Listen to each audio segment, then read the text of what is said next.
గుప్తనిధి. అమిత్ గార్గ్. ఒక రోజున పీటర్కు గుప్తనిధికి సంబంధించిన చిత్రపటం దొరికింది. ఓహో, నేను నిధిని కనుగొనబోతున్నాను, అలాగే కొంత సాహస చర్య కూడా కొనసాగిస్తాను అనుకున్నాడు. పీటర్ వెంటనే ప్రయాణం కట్టాడు. అతడు చాలా దూరం నడిచాడు. చివరకు ఒక అడవిని చేరుకున్నాడు. అక్కడ అతడు ఒక సింహాన్ని కలుసుకున్నాడు. నీవు చాలా బలశాలివి, ఇంకా ధైర్యశాలివి అని పీటర్ సింహంతో అన్నాడు. గుప్తనిధిని కనుగొనడానికి నువ్వు నాతో వస్తావా అని అడిగాడు. సింహం అంగీకరించి పీటర్ వెంట నడిచింది. ఆ అడవి చాలా దట్టమైనది, పైగా చీకటి కూడా. పీటర్కు భయం వేసింది. కానీ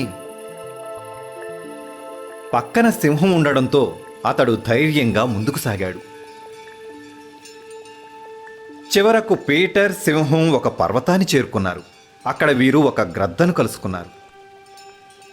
నీకు చక్కటి చూపు ఉంది, నీవు ప్రమాదాల్లో మమ్మల్ని అప్రమత్తం చేయగలవు అని పీటర్ ఆ గ్రద్దతో చెప్పాడు.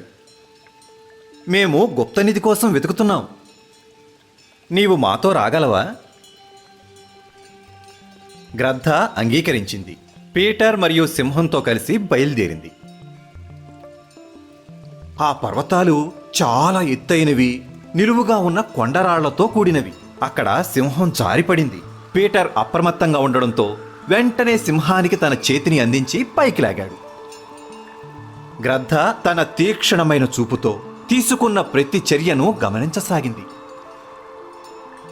తరువాత వారు అడుగు భాగంలోని లోయ చేరుకున్నారు. అక్కడ వారు ఒక గొర్రెను కలుసుకున్నారు. మేము గుప్తనిధిని వెతుకుతున్నాం, నీవు మాతో కలుస్తావా అని పీటర్ గొర్రెను అడిగాడు. చలిగా ఉన్నప్పుడు మాకు వెచ్చదనాన్ని ఇస్తావా అని అడిగాడు. గొర్రె అంగీకరించి పీటర్, సింహం మరియు గ్రద్దతో కలిసి వెళ్ళింది. అంతులేని ఆ పచ్చిక బయళ్లలో చల్లటి గాలి జోరుగా వీచింది. వారు గొర్రెను హత్తుకుపోయారు. దీంతో వారికి వెచ్చదనం లభించింది. ఆ నలుగురు చివరకు ఒక ఎడారి చేరుకొని అక్కడ ఒక ఒంటెను కలుసుకున్నారు. నిన్ను ఎడారి నౌక అని పిలుస్తారు అని పీటర్ ఆ ఒంటెతో చెప్పాడు. గుప్తనిధిని వెతకడంలో నీవు మాతో కలిసి సహాయం చేస్తావా అని అడిగాడు. ఒంటె ఒప్పుకుంది. పీటర్, సింహం, గొర్రె ఒంటెపై స్వారీ చేస్తూ విస్తారమైన ఎడారిలో ప్రయాణం ప్రారంభించారు.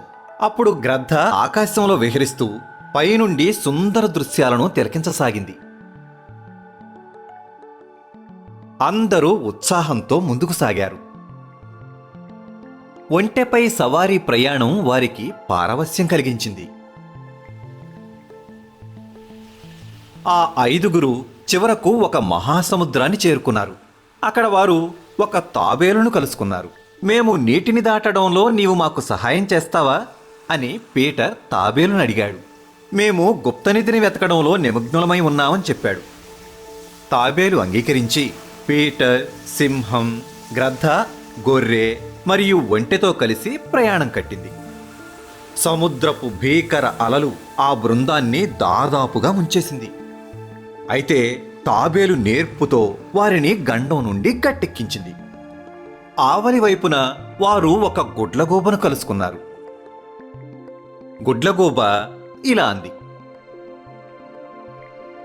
మీకు అభినందనలు, మీరు గుప్తనిధిని కనుగొన్నారు అంది.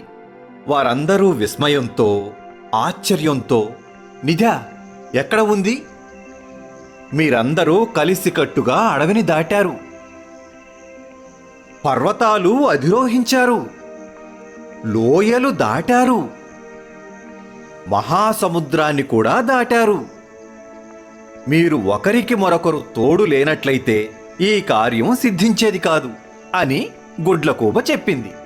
వారు ఒకరిని మరొకరు చూసుకున్నారు. అప్పుడు వారికి గూబ పలుకులు సరి అయినవని అనిపించింది. వారు స్నేహాన్ని కనుగొన్నారు. వాస్తవానికి వారు శాశ్వతమైన గొప్పదైన స్నేహం అనే నిధిని పొందారు.